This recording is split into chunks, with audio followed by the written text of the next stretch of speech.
Lebih dari 1 juta warga Gaza terpaksa meninggalkan rumah mereka karena khawatir akan potensi serangan darat Israel.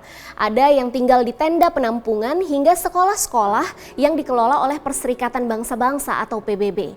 Listrik, air, hingga internet terputus pasca perang meletus. Bagaimana kondisi warga sipil yang mengungsi? Apakah akan ada jalan untuk negosiasi antara Hamas dan Israel? Kita bahas.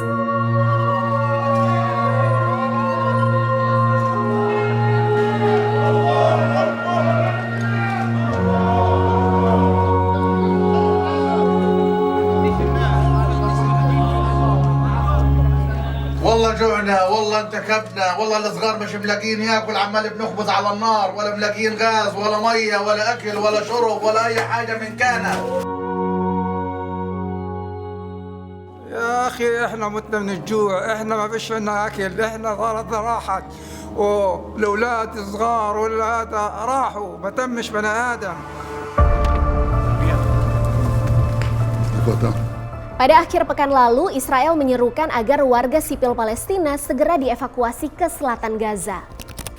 Warga pun berbondong-bondong meninggalkan rumah mereka.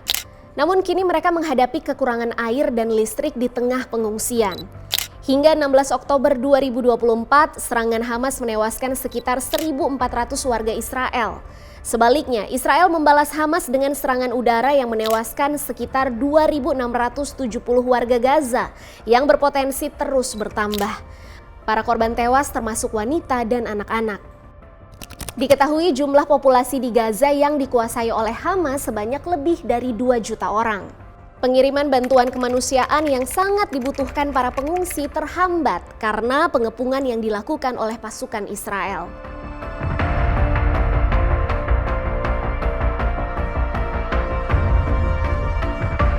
Jelang akhir pekan lalu, militer Israel memberitahu PBB agar evakuasi warga sipil Gaza ke selatan segera dilakukan. Israel diduga akan meluncurkan serangan darat ke wilayah Gaza.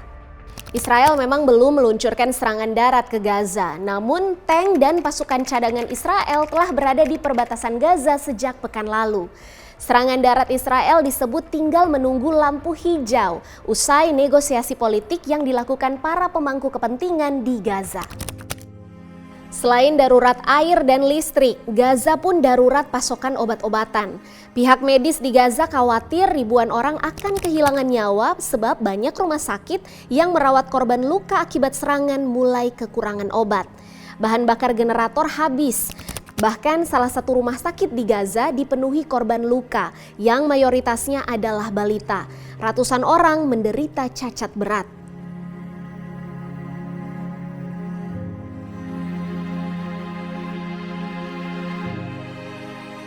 Pada 13 Oktober 2023 lalu, masjid-masjid di jalur Gaza meminta warganya tidak meninggalkan rumah mereka, meski Israel meminta warga segera dievakuasi ke selatan. لا والله فيش عندي ما يخططوا من السيارة. رايح عايشينهم عشان جعانين وعايشين هنا بالمدرسة والمدرسة بطلت تسلمنا خبز. امبارح بس سلمونا صينية واحدة رز على 8 تنفار وما كفتهمش والله.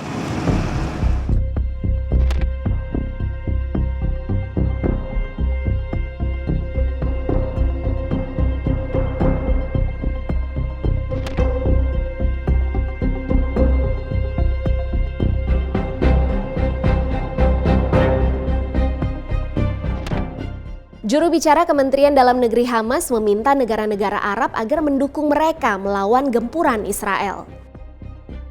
Terbaru, Hamas terindikasi akan membebaskan seluruh tawanan non-Israel. Ratusan orang diketahui disekap oleh Hamas usai serangan ke Israel pada 7 Oktober 2023 lalu. Negara seperti Jerman dan Thailand telah menyatakan bahwa warganya ada yang disandra oleh Hamas. Sedangkan beberapa negara lainnya mengaku warganya hilang usai serangan Hamas ke Israel. Militer Hamas menyatakan tawanan non-Israel akan dibebaskan ketika situasi memungkinkan. Jumlah sandera diketahui antara 200 sampai 250 orang.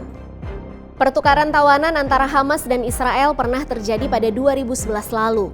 Ketika itu, Israel membebaskan ratusan anggota Hamas dan menukarnya dengan 1 tentara yang sudah ditawan selama 1 tahun.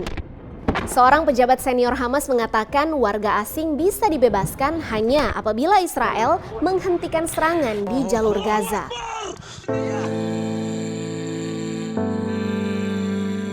Bagaimana nasib warga sipil yang mengungsi dan hidup dalam ketakutan akibat perang ini? Sampai kapan mereka akan kekurangan pasokan air, makanan, listrik, hingga obat-obatan?